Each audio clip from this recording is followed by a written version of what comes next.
Praise the Lord. Welcome to today's session. Praise the Lord. आप सभी का स्वागत है इस सेशन में। Really excited to be here. It's been a while since we've met you. बहुत ज्यादा हम खुश हैं यहाँ पे वचन बांटने के लिए, और काफी समय हो गया कि हम आपसे मिल नहीं पाए। Let's just pray before we start. तो हम प्रार्थना करेंगे शुरू करने से पहले। Holy Spirit, we thank you for this time. We ask you for boldness and utterance. पवित्र आत्मा, तेरा धन्यवाद इस सुंदर समय के लिए। हम ये प्रार्थना करते हैं कि आप हमें धाड़स और आपके वचनों से हमारे आप मुंह में भरेंगे, पिता परमेश्वर। Amen. Thank you, Lord, for filling our mouth with your words, Lord.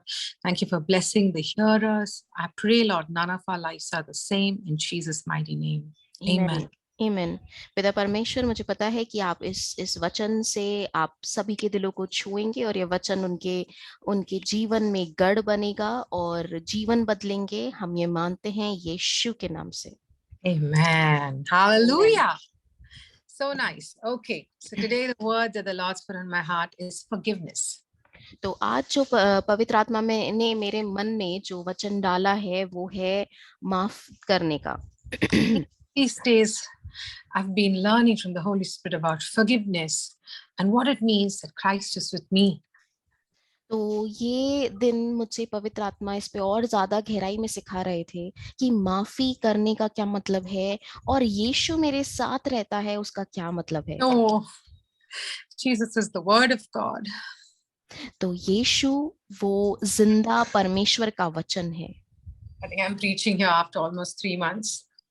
मैं यहाँ पे आज वचन बांट रही हूँ करीबन 3 महीनों के बाद। And these 3 months I felt an infilling of the word within me. और ये 3 महीने मुझे ऐसा लगा कि परमेश्वर मुझे उनके वचन से, उनके जिंदा वचन से भर रहे हैं रोज। Yes, God is interested in us working for him, but God is more interested in our heart. तो परमेश्वर खुश होते हैं जब हम उनके साथ उनके राज्य के लिए काम करते हैं, पर उससे कहीं ज्यादा वो इसमें ज्यादा उनको खुशी होती है कि वो हमारे दिलों में काम कर सके। Amen. So I want you to keep your hearts open. तो मैं ये चाहती हूँ कि आप अपना दिल परमेश्वर के वचन के लिए खोलें। Feel that God's going to work in you today. और मुझे बहुत बहुत गहरा महसूस हो रहा है कि आज परमेश्वर आप सभी के दिलों में कार्य कर रहे हैं। You know, I want to show you the power of forgiveness. मैं आपको आज माफी का सामर्थ्य बताना चाहती हूँ, दिखाना चाहती हूँ। I'm not going to get into personal examples, which are many, but I'm going to go into the Word of God and from the Word of God show you what forgiveness can do. तो मैं मेरे निजी जो उदाहरण है वो आपको आज नहीं बताऊंगी क्योंकि वो बहुत ज्यादा है और परमेश्वर ने बहुत सारे कार्य किए हैं, पर आज हम वचन में से देखेंगे उदाहरण। Amen. Let's all turn to the book of John, chapter 8. तो हम सब यूहन्ना का 8वां अध्याय की तरफ बढ़ते हैं। It's about this woman caught in the act of adultery. वचन 1 से that's what, right? It's yeah, 3. it's about the woman who's caught in the act of adultery. ये जो अध्याय है ये उसके बारे में दे रखा है जहां वो स्त्री जो व्यभिचार में पकड़ी गई है। करेक्ट, व्यभिचार के एक्ट में पकड़ी गई है, उसी कार्य में पकड़ा, उसको रंगे हाथ पकड़ा है। They've caught her red-handed. Now these people have come in front of whom? The Lord of Lords, the Lord who forgives, the Lord of love. They bring her in front of him and they just put her in front of him, say, tell him her sins.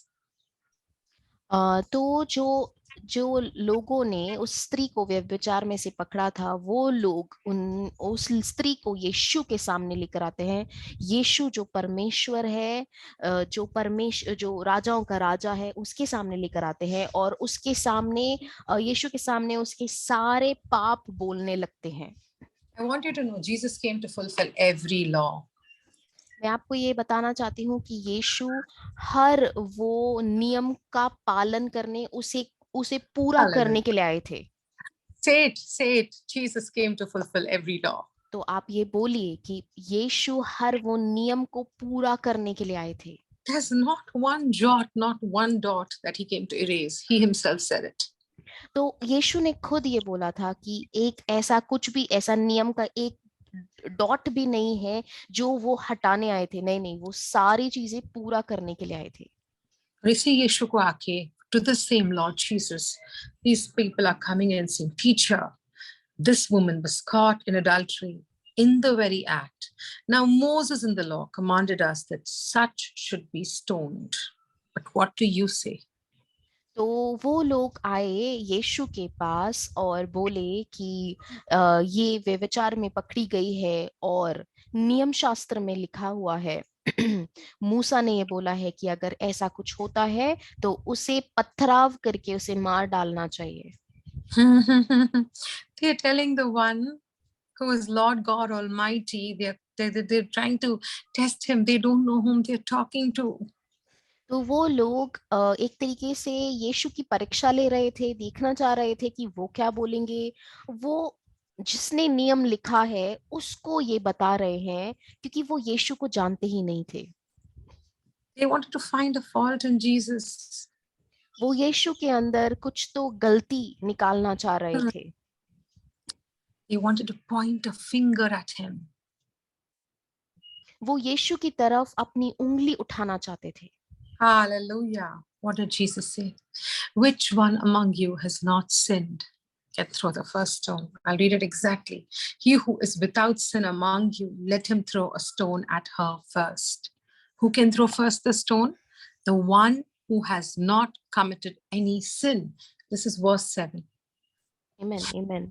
तो यीशु ने उत्तर में क्या दिया, हम खुद वचन में से पढ़ते हैं। Verse number 7। Yes. ओके। क्योंकि वे पूछते ही जा रहे थे, इसलिए यीशु सीधा तन कर खड़ा हो गया और उसने बोला, तुम में से जो पापी नहीं है वही सबसे पहले इस औरत को पत्थर मारे। Amen. Amen. Amen. Amen. Hallelujah. Hallelujah. Hallelujah. And then, Jesus draws a boundary on the ground, and he basically waits for people to throw stones. He knew what would happen. Nobody could do it. They all go away, and then he questions the woman. Woman, where are those accusers of yours? Has no one condemned you? आमेन। तो वचन 8 से जब हम पढ़ते हैं तो ऐसा होता है कि यीशु झुककर धरती पर लिखने लगते हैं और उनको पता होता है कि कोई भी पत्थर नहीं डालेगा, क्योंकि उधर कोई भी ऐसा नहीं था जिसने पाप नहीं किया। तो वहां वो रुकते हैं, फिर उसके बाद उस स्त्री से पूछते हैं, क्योंकि सब धीरे धीरे चले जाते हैं पत्थर फेंक के नीचे ही। तो वचन 8 हम देखेंगे। No verse, It's not art, it's 10. तो वचन 10 हम देखेंगे। यीशु खड़ा हुआ और उस स्त्री से बोला, हे स्त्री, वे सब कहाँ गए? क्या तुम्हें किसी ने दोषी नहीं ठहराया था? And she says, no one, Lord. There is no one who condemns me. And Jesus says, neither do I. And I think the most powerful thing he tells her is, sin no more. But before he told her to sin no more, he released forgiveness into her life. Amen. Wow. तो वचन 11 हम देखते हैं। स्त्री बोली, हे महोदय, किसी ने नहीं। यीशु ने कहा, मैं भी तुम्हें दंड नहीं दूंगा। फिर आगे वो बहुत सुंदर बात बोलते हैं यीशु, और वो बोलते हैं, जाओ और अब फिर कभी पाप मत करना। तो यहाँ क्लियर दिख रहा है, जब यीशु ये सुंदर आज्ञा दे रहे हैं कि फिर कभी पाप मत करना, उससे पहले यीशु ने एक बहुत सुंदर चीज करी है, और वो है कि इस स्त्री के अंदर यीशु ने वो माफी डाल दी है, उसे पूरी तरीके से माफ कर दिया है। Amen, amen, amen. Another incident where we see the power of forgiveness is when Jesus heals the paralytic man on the day of Sabbath. He tells that man to pick up his mat and to walk on the Sabbath day. तो हम एक और उदाहरण देख सकते हैं जो कि मार्कुस का 3 अध्याय में है, जहां यीशु सबात के दिन वो जो आदमी जो पैरालिटिक था उसको यीशु ने चंगा किया और एंड व्हाट डिड यू से, हाँ, और And उसको बोला कि अपना बिस्तर चटाई उठा उठा, के बिस्तरा उठा और चल पड़. Later on, we see because he carried, Jesus really knows to get attention, isn't it? He didn't have to ask him on a Sabbath day to carry the mat. He could have just said, get up and walk. Probably people would have not noticed him.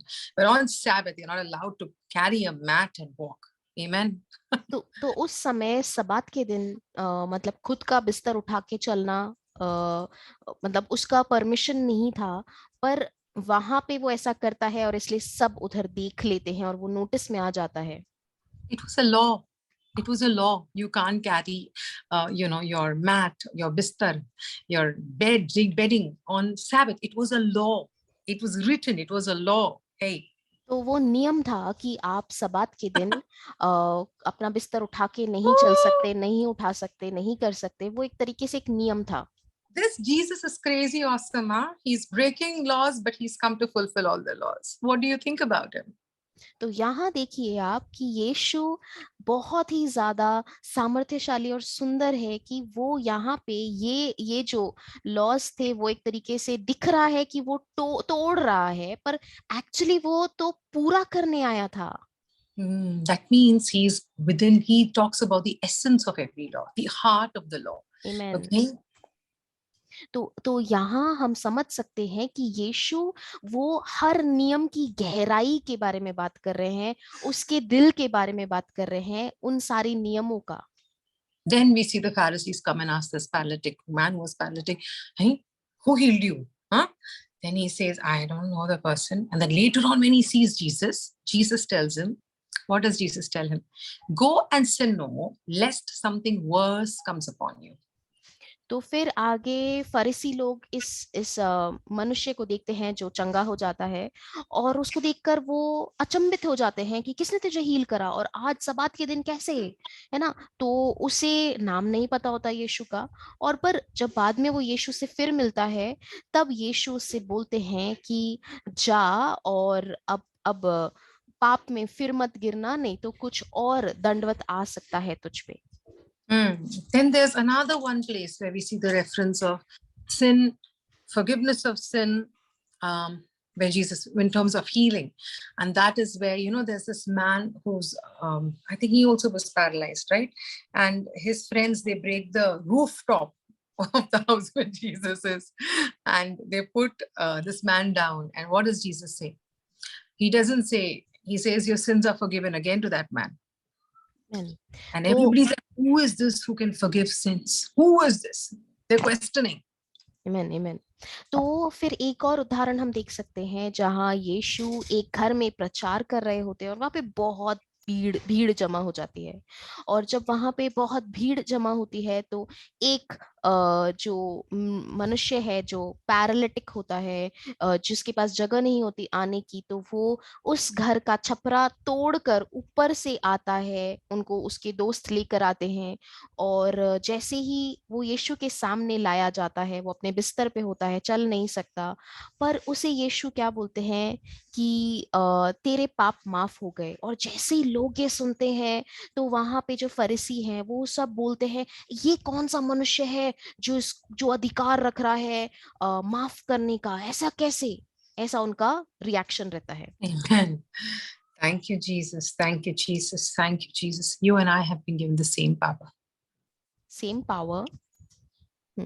तो धन्यवाद यीशु, क्योंकि आज परमेश्वर ने आपको और मुझे, हम सभी को वही सामर्थ दी है. Hallelujah. So Jesus was the only one who could foresee the whole scene.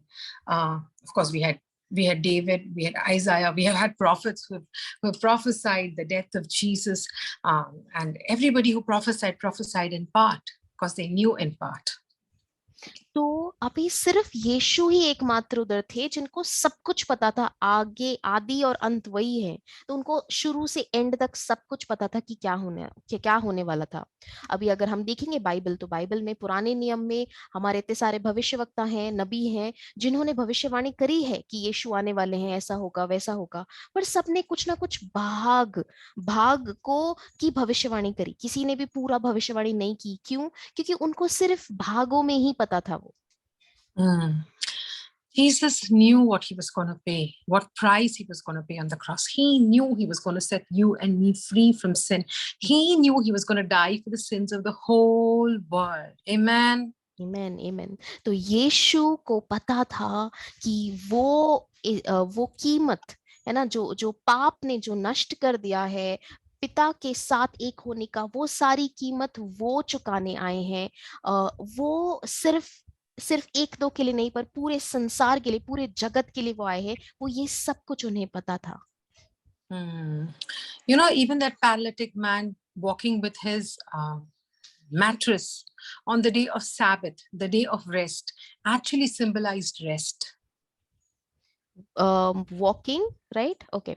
तो तो वो जो मनुष्य है जो ठीक हो जाता है, चंगा हो जाता है, और उसके बाद वो अपना बिस्तर उठा के चलता है, वो बिस्तर उठा के चलने का भी अगर हम एक अर्थ देखें, तो वो यही अर्थ है कि वो भी विश्राम के बारे में बात हुई थी, रेस्ट के बारे में बात हुई थी। You say, hey, sister, he was walking, but you know, for so many years he was bound, and he was waiting for an angel to come and, for someone to throw him into the water when an angel would stir the water. Do you know he was bound? He was in bondage and he was not free. He was stressed and he was not in rest. तो आप ऐसा बोलेंगे कि पर sister वो तो चल रहा था, अपना बिस्तर उठा रहा था, ये कहाँ से विश्राम की बात हुई? पर मैं आपको बताना चाहती हूँ कि वो मनुष्य इतने सालों से उस बीमारी की वजह से जकड़ा हुआ था। वो उस माइंडसेट से जकड़ा हुआ था कि अभी वो पूल में कोई तो स्वर्गदूत आएगा और वो पानी को हिलाएगा और कोई उसे पानी तक पहुंचा देगा और वो चंगा हो जाएगा। ऐसी चीज में वो इतने वर्ष जकड़ा हुआ था, ऐसी चीज में। बट वहां जब यीशु आए तो यीशु ने उसे विश्राम दिया और वो अपना बिस्तर लेके उठ के चल रहा था। Amen. Amen. Hey, God is not, when he was not never against the laws, he fulfilled every law. Sabbath is a day of rest that man entered rest on that day. Amen. तो यीशु कभी भी नियम के खिलाफ नहीं थे। Even जो Sabbath है, Sabbath is a day of rest. Can you repeat once again? Sabbath विश्राम का दिन है, ठीक है? तो उस दिन वो जो पैरालिटिक था, वो उस दिन विश्राम में गया, एक्चुअली वो रेस्ट में गया है। उसके शरीर को चंगाई मिली, एक आराम मिली, एक मुक्ति मिली, जो पहले इतने सालों से जकड़ा हुआ था। कोई तो दुष्ट आत्मा ने जो उसे बांध के रखा था, उससे उसको मुक्ति मिली, उस तड़प से उसको छुटकारा मिला, आराम मिला। परमेश्वर जो है ना, यीशु जो है ना, वो एक भी नियम तोड़ने नहीं आए, उसे फुलफिल करने आए। And you know, the cross is where he fulfilled everything. He paid the price for every sin you and I could ever commit. Amen, amen, amen. तो यीशु ने उस क्रूस पर वो पूरी कीमत चुकाई, पूरी कीमत, जिसके लिए आज तक जितना भी पाप हुआ है उसके लिए, और आगे अगर आप और मैं जो भी गलती करने वाले हैं उसका भी भुगतान पूरी तरीके से यीशु ने उस क्रूस पर चुका दिया है। Amen. To forgive in your own is impossible. To love on your own is impossible. If it was, Peter would have never failed. Peter told the Lord, I'll never deny you, right? He said, I love you. I'll never deny you. If it was on his own strength, he would have never failed. Amen, amen. तो अगर खुद की काबिलियत से अगर हम किसी को माफ कर सकते थे, तो वो शायद मतलब वो नामुमकिन ही है, खुद से हम कर ही नहीं सकते। खुद की काबिलियत से हम किसी को प्रेम भी नहीं दिखा सकते। अगर दिखाना होता तो पतरस जो ऐसा बोल रहा था यीशु को बार बार कि मैं आपको कभी नहीं छोड़ूंगा, मैं कभी नहीं छोड़ूंगा, मैं आपके साथ रहूंगा, वही पतरस खुद की काबिलियत से यीशु को हाँ भी नहीं बोल पाया, उसने 3 बार नकारा। फिर हम देखते हैं यीशु जब when he's Yeah. Then we see when Jesus is resurrected, he comes, and he meets Peter, and then Peter says, Lord, I love you. Lord, I love you. Then we see the Holy Spirit comes in the book of Acts, and the same Peter who denied Jesus stands boldly and preaches, and 3,000 people get saved that day. Amen, amen. और हम यही पतरस को देखते हैं कि जब यीशु फिर पुनरुत्थान के दिन जब वो वापस आए, उसके बाद जब पतरस से वो पूछ रहे थे कि क्या तू मुझसे प्रेम करता है, क्या मुझसे प्रेम करता है, तो वो हाँ बोलता है। और जब आगे जब जो प्रेरितों के कार्य है उधर जब हम देखते हैं, जब जिस दिन पेंटिकॉस के दिन जब पवित्र आत्मा आते हैं, पवित्र आत्मा के द्वारा जब पतरस अपना मुंह खोलता है तो वो बोलने लगता है, और उसके द्वारा 3,000 लोग उस दिन सेव हो जाते हैं। Amen. I want you to take notice of the life of Peter, because Peter cries bitterly. He weeps bitterly when he denies the Lord. When the Lord comes, the Lord fills him with his love and forgiveness. Did Jesus not forgive him? If he had not forgiven him, would he prepare fish and breakfast and say, Peter, eat? Would the Lord pamper him? God forgives him unconditionally, without having any reservations, without holding it against him. Hey, Amen. God forgives him and empowers him to love. Amen, amen, amen. तो यहाँ हम देख सकते हैं कि जब पतरस ने 3 बार यीशु को नकारा था तो उसे बहुत बुरा लगा था, वो रोया था, उसने पश्चाताप भी किया था।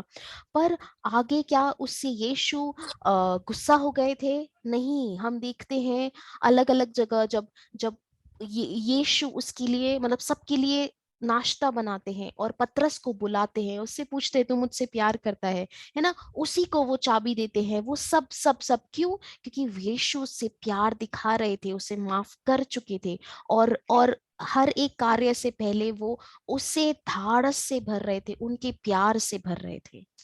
Amen, amen. Hey, if you think this is just something for Peter, Peter was an apostle. He was a rock, Jesus said, on the rock I'll build my church. Yeah, this is special for Peter, not for me. I'm going to give you a verse now to show you this is for you too. तो आपको अगर ऐसा लग रहा है सुनने में कि हाँ ये तो पतरस के साथ होना ही था, पतरस को के लिए तो बोला था कि भाई उसी के ऊपर कलीसिया बनेगी, वो चट्टान है जिसके ऊपर परमेश्वर कलीसिया बनाएंगे, तो उसके लिए नॉर्मल है। पर मैं कहाँ? अगर आप ऐसा सोच रहे हैं मैं कहाँ, मेरे साथ कैसे, तो मैं आपके लिए एक वचन देना चाहती हूँ। Open to John 20 verse 19 onwards. We'll read till 23. Okay. So then the same day at the evening, being the first day of the week, when the doors were shut where the disciples were assembled, for the fear of Jews, Jesus came and stood in the midst and said to them, peace be with you. When he said this, he showed them his hands and his side. Then the disciples were glad when they saw the Lord. Amen. You read verse number 19 to 20. I'm reading 21 now. So Jesus said to them again, peace to you. As the Father has sent me, I also sent you. And when he had said this, he breathed on them and said to them, receive the Holy Spirit. If you forgive the sins of any, they are forgiven them. If you retain the sins of any, they are retained. Verse 19 to 23. Please read. Amen. So हम देखेंगे यूहन्ना का 20वां अध्याय वचन 19 से लेके 23 तक। उसी दिन शाम को जो सप्ताह का पहला दिन था, उसके शिष्य यहूदियों के डर के कारण दरवाजे बंद किए हुए थे। तभी यीशु वहां आकर उनके बीच खड़ा हो गया और उनसे बोला, तुम्हें शांति मिले। इतना कह चुकने के बाद उसने उन्हें अपने हाथ और अपनी बगल दिखाई। शिष्यों ने जब प्रभु को देखा तो वे बहुत प्रसन्न हुए। तब यीशु ने उसे फिर कहा, तुम्हें शांति मिले। वैसे ही जैसे परमपिता ने मुझे भेजा है, मैं भी तुम्हें भेज रहा हूँ। यह कहकर उसने उन पर फूंक मारी और उनसे कहा, पवित्र आत्मा को ग्रहण करो। जिस किसी भी व्यक्ति के पापों को तुम क्षमा करते हो, उन्हें क्षमा मिलती है, और जिनके पापों को तुम क्षमा नहीं करते, वे बिना क्षमा पाए रहते हैं। So those that you forgive are forgiven. How did you receive the power to forgive? When Jesus, gave the Holy Spirit. He flew and he gave the Holy Spirit. When they received the Holy Spirit, they received the power to forgive. You cannot forgive without the Holy Spirit, beloved. But Amen. we all can forgive through the Holy Spirit. And because of the Holy Spirit, we are empowered to forgive. Amen, amen, amen. तो यहाँ वचन 22 और 23 दिखता है clear कि वो कैसे माफी देने के योग्य हुए, क्योंकि उन्होंने पवित्र आत्मा को ग्रहण किया। तो मैं ये आपको बताना चाहती हूँ, बिना पवित्र आत्मा के हम माफ नहीं कर सकते, पर क्योंकि हमको परमेश्वर ने पवित्र आत्मा दे दिया है, इसलिए हमारे पास वो सामर्थ है जिसके द्वारा हम उनके द्वारा माफ कर सकते हैं। आमेन। I want all of us now to pay attention to this very carefully. You know, the book of Acts has this record of a man named Stephen. तो मैं आपका ध्यान केंद्रित करना चाहती हूँ प्रेरितों के कार्य में, आई थिंक इट्स 7 था, प्रेरितों के कार्य का 7वां अध्याय यह बताता है, जहां स्टीफन नाम का जो परमेश्वर का एक सेवक है उसके बारे में। Hallelujah, hallelujah. Scripture says people were disputing, okay? He was full of faith, power, and did great signs and wonders. In the 6th chapter, it says, then there arose some from what is called the synagogue of freedmen, disputing with Stephen, and they were not able to resist the wisdom and the spirit by which he spoke. This is chapter 6, verse 8 to 10. तो हम देखेंगे प्रेरितों के कार्य का 7वां अध्याय। छठा मैं बोलती हूँ, 6ठे अध्याय में जस्ट इंसिडेंट बता देती हूँ। स्टीफन के साथ इन लोग डिस्कशन करते हैं, मतलब वो उसके साथ तर्क करने आते हैं, वाद विवाद करने आते हैं, एंड वो एकदम विश्वास की आत्मा के साथ भरा हुआ आदमी है, आमेन। और वो उसके साथ तर्क करने आते हैं, विवाद डिस्कशन डिस्प्यूट करने आते हैं, पर वो नहीं कर पाते। क्यों? क्योंकि उसके अंदर पवित्र आत्मा होता है, वो पवित्र आत्मा से भरा हुआ एक आदमी था, आमेन। आगे now we will see in further in verse chapter 7, yeah, that's where Stephen is martyred. People are like mad at him for the faith he has, for what he's preaching. They want to martyr him. That's chapter 7. तो प्रेरितों का कार्य का 7वां अध्याय, वहां पे ये जब वो बहुत उससे गुस्सा हो जाते हैं तो वो उसे मारना चाहते हैं पथराव करके। Then look at verse 56. And what does Stephen say? These people are very angry with him. They want to beat him, stone him, and kill him. And Peter says, full of the Holy Spirit, 55 verse we read, but he's being full of the Holy Spirit, gazed into heaven and saw the glory of God and Jesus standing at the right hand of God, and said, look, I see right hand of God. I see the heavens open and the Son of Man standing at the right hand of God. What does he say? Look, I see the heavens open and the Son of Man standing at the right hand of God. Amen, amen, amen. तो यहाँ पे वचन 55, अगर अपन 55 और 56 देखेंगे, 55 और 56 देखेंगे, तो वो बोलता है, किंतु जो ये किसके बारे में बात हो रही है? ये तब हो रहा है जब स्टीफन को पथराव किया जा रहा है। वो उसे पूरा जो उसके खिलाफ हो गए लोग, वो उससे बहुत गुस्सा है और वो पथराव कर रहे हैं। और उस समय स्टीफन का क्या उत्तर है, वो क्या देख रहा है ना? तो 55 वचन देखेंगे हम। किंतु पवित्र आत्मा से भावित स्टीफन स्वर्ग की ओर देख रहा, उसने देखा परमेश्वर की महिमा को और परमेश्वर के दाहिने खड़े यीशु को। सो उसने कहा, देखो, मैं देख रहा हूं कि स्वर्ग खुला हुआ है और मनुष्य का पुत्र परमेश्वर की दाहिने खड़ा है। आमेन, amen, amen. Come on. That was an encounter. तो ये आप देख सकते हैं कि ये परमेश्वर खुद उससे एक तरीके से मिलने आए। वो एक मिलाप दिख रहा है। वो परमेश्वर के आमने सामने खड़ा है और देख रहा है। And then in verse 59, we see, further we see in verse 58, and they cast him out of the city and stoned him, and the witnesses laid down their clothes at the feet of a young man named Saul. Please underline this, okay? It's in verse 58. They laid their clothes at the feet of a young man named Saul. So verse 58 हम देखते हैं, ये आप ध्यान से सुनना। वे उसे घसीटते हुए नगर से बाहर ले गए और उसे पथराव करने लगे। तभी गवाहों ने अपने वस्त्र उतार कर शाऊल नाम के एक युवक के चरणों में रख दिए। And they stoned Stephen as he was calling on God and saying, Lord Jesus, receive my spirit. Then he knelt down and cried out with a loud voice, Lord, do not charge them with this sin. And when he said this, he fell asleep. Amen. वचन 59 देखेंगे। Stephen पर जब से उन्होंने पत्थर बरसाना प्रारंभ किया, वे यह कहते हुए प्रार्थना करता रहा, हे प्रभु यीशु, मेरी आत्मा को स्वीकार कर। फिर वे घुटने के बल गिर पड़ा और ऊंचे स्वर में चिल्लाया, प्रभु इस पाप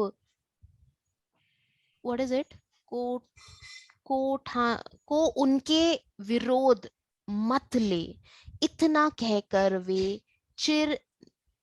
सो गया। चिर निद्रा में सो गया। Amen, amen. Hey, Stephen has a love encounter. He saw Jesus. Jesus is love. John himself says, who's Jesus? Jesus is love. He sees Jesus. He sees this God who's standing there, who forgives, who died for the sins of the whole world, risen, who said, receive the Holy Spirit. That Lord God Almighty, who said, the sins you forgive shall be forgiven. He sees that Lord God Almighty standing at the right hand of Father God. He sees Jesus. He sees your and my brother who's loved there. Amen, amen, amen. तो यहाँ पे Stephen ने किसको देखा? Stephen ने यीशु को देखा। वो यीशु जिसने हमें पवित्र आत्मा दिया है, वो यीशु जिसने हमें सामर्थ्य दिया है कि हम माफ कर सके, क्योंकि उसने हमें माफ किया, उसने हमें पूर्ण तरीके से माफी दी, वो प्रेम भरा, वो पवित्र आत्मा दिया। उस यीशु को देखा स्टीफन ने। Hallelujah, hallelujah. Today you and I can see Jesus in the Word of God. It's amazing. I pray everybody has encounters. Yes, you must encounter. You must have encounters. You must experience the Holy Spirit. But if you're someone who's struggling, this is my tip to you. Read the Word. The Word is full of His presence. It is a challenge. Sit with the Holy Spirit. Say, Holy Spirit, open the Word for me. Hey, darling, Holy Spirit, fill me with your presence. Ask Him and sit, and you will have encounters. You will not be the same. You will be flooded with love and light. Amen, amen, amen. तो आज मैं आपको ये बताना चाहती हूँ कि आज आप और मैं इस वचन में यीशु को देख सकते हैं। हमें वो सौभाग्य है। और मैं आपको ये बताना चाहती हूँ कि अगर आपका एनकाउंटर हुआ है, परमेश्वर के साथ आमना सामना हुआ है, बहुत सुंदर है, वो होना चाहिए। वो पवित्र आत्मा करेंगे, आपका दिल भरेंगे। पर फिर भी अगर आपको अभी भी उसके बाद भी अगर ऐसा लग रहा है कि क्या हो रहा है, तो मैं चाहती हूँ आप सब वचन के साथ समय बिताएं। वचन में यीशु को देखे, पवित्र आत्मा से मदद मांगे। पवित्र आत्मा आपके दिल को उनके प्रेम से भरेंगे और इस वचन को जिंदा करेंगे, आपको समझाएंगे कि वचन में आपको यीशु दिखेगा। ऐसा पवित्र आत्मा करेंगे। आपस बोलें, उनके साथ समय बिताएं। Because in Revelations we read Jesus is the word of God clothed in the robe of blood. Amen. क्योंकि where you said Revelation, right? हाँ, क्योंकि प्रकाशित वाक्य में वहां लिखा हुआ है कि यीशु can you repeat? वचन है और उनका जो वस्त्र है वो खून में डूबा हुआ वस्त्र, it's dipped in the blood of God, उन्हीं के रक्त में।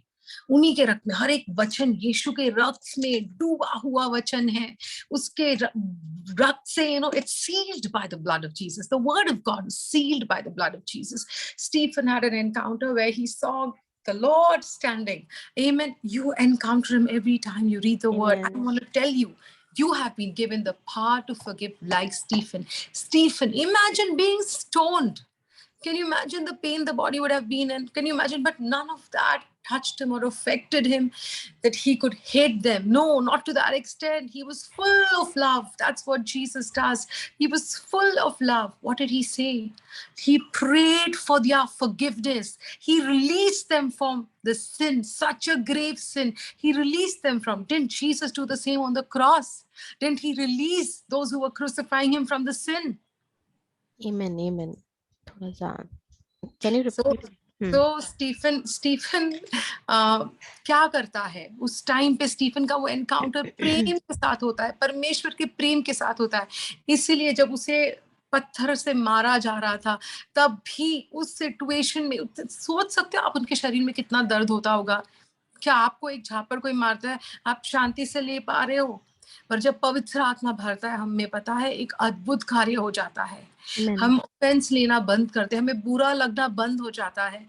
ये सिर्फ प्यार का स्वभाव है, ये पवित्र आत्मा का स्वभाव है। वो बुरा नहीं मानता, वो दिल से लगा के नहीं रखता बुरी चीजों को, वो माफ करता है। इसलिए स्टीफन प्रार्थना कर पाया। जब वो अपने अंतिम सांस छोड़ने के पहले उन्होंने ये प्रार्थना की कि पिता, इन्हें माफ कर, इनके पापों के लिए इन्हें माफ कर। यीशु मसीह ने भी यही प्रार्थना की क्रूस पर। उन्हें जो लोग क्रूसित कर रहे थे, उनके लिए उन्होंने यही प्रार्थना की कि इनके माफ कर, माफ कर, ये जानते नहीं ये क्या कर रहे हैं। Hallelujah, hallelujah. और यीशु ने हमें कहा है, this is what Jesus said, receive the Holi spirit. Hallelujah, पवित्र आत्मा को स्वीकार करो, क्योंकि जब पवित्र आत्मा आता है तब भी हम माफ कर सकते हैं। It's in, we read in John, he said, those you forgive shall be forgiven. Amen.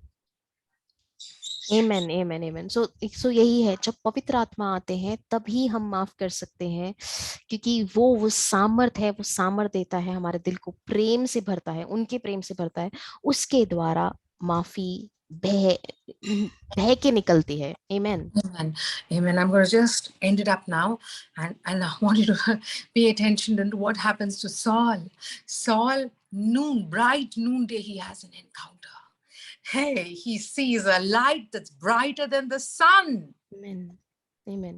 तो मैं आपको इस एक और उदाहरण देना चाहती हूँ, जो कि है पौलुस का। पर पॉल, जो उसका नाम पहले सॉल था, वो आपको पता है, वो जो ईसाई थे, जो यीशु के लोग थे, उनसे नफरत करता था, उनसे घृणा करता था। पर वो उसका यीशु के साथ आमना सामना होता है, और the light was bright as the noonday. दिन के उजाले में, है ना, बोल सकते हैं आप 12-3 बजे ऐसे टाइम पे धूप कितनी तेज होती है ना, सूरज कितना तेज होता है, उससे भी ज्यादा तेज परमेश्वर का उजाला था, वो लाइट था। और परमेश्वर, that time the Lord talks to Saul and tells him, why are you persecuting me? And then we see this transformation of Saul to Paul.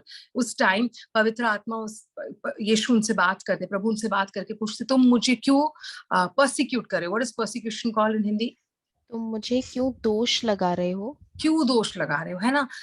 I want to bring to your attention, you know, I told you all to underline that the clothes were thrown in front of a man. His name was Saul. This is the same Saul. This is the same Saul who was there, because later on Paul refers to that incident and says, I was there when Stephen was martyred. Okay, this is the same Saul. Look at what forgiveness did. Amen. It changed a Saul to a Paul. Hallelujah. It changed the greatest persecutor, person who was coming and persecuting, the greatest hater of the word of God, became the biggest apostle in the history. Amen. Hallelujah. Holy Spirit will do mighty things through you. Amen. When you forgive. When you forgive, unusual doors will open for you. There are some doors that need to open, that will open only when you forgive, my beloved. Amen, amen, amen. तो ऐसा था, यहाँ पे आप देख सकते हैं कि पौलुस जो इस मतलब जो यीशु को मानते थे, उनसे घृणा करते थे, उनसे नफरत करते थे, तो वहां पे ये भी पथराव में था शामिल।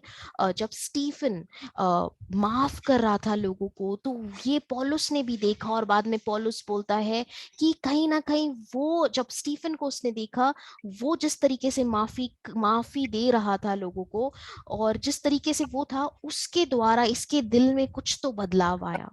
और इतना बदलाव आया बाद में, आप देख सकते हैं कि जब ये पौलुस जो सॉल था, जो हेट करता था, जो घृणा करता था बिलीवर्स से, वही अ, उस समय का सबसे बड़ा अपोस्टल बना। यीशु के लिए वो एक्चुअली पागल हो गया था। अपन ने ये पढ़ा कि सॉल के पैरों पे, फीट पर, है ना, वस्त्र फेंके थे उन्होंने। कौन? जो स्टीफन को हम्म। पत्थर से मार रहे थे। सो इतना बड़ा चेंज हुआ है ना।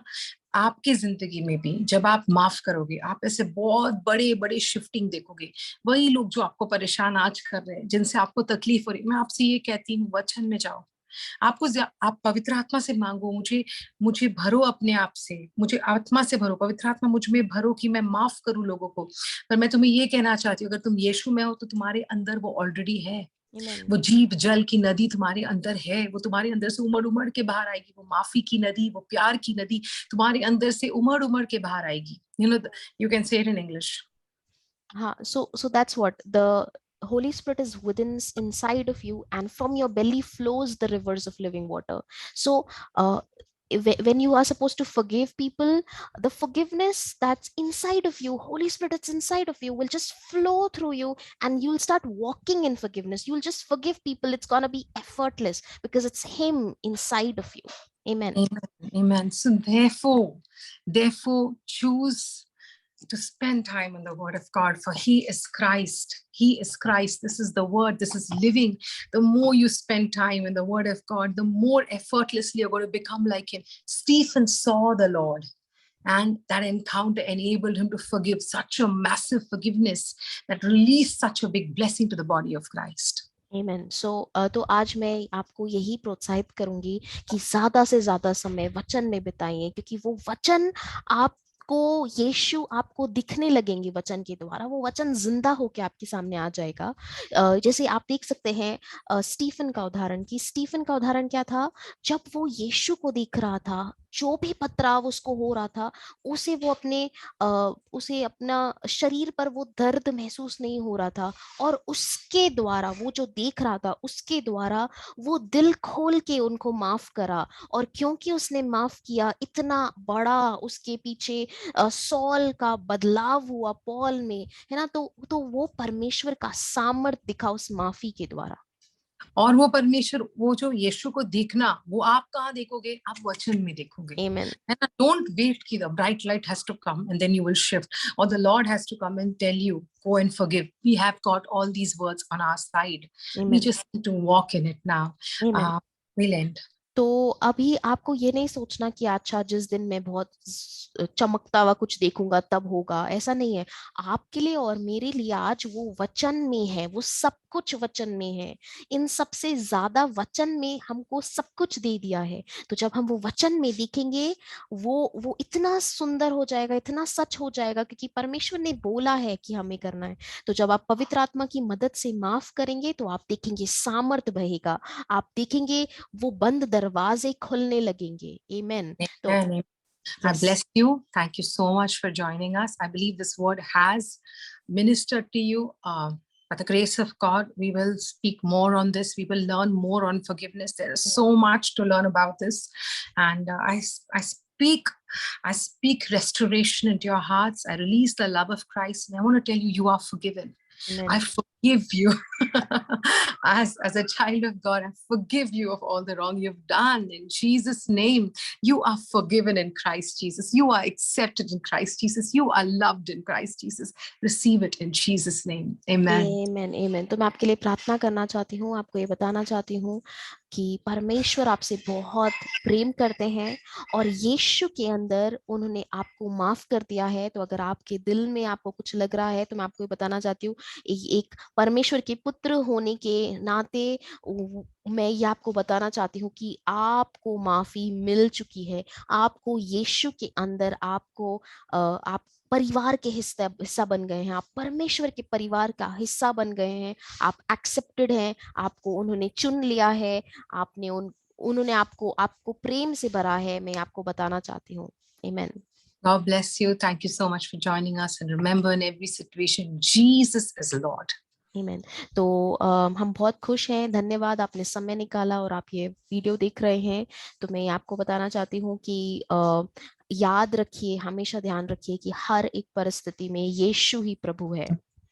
Bye. God bless. Yes, bye bye. जय सभी को जय मसीह की। Praise God.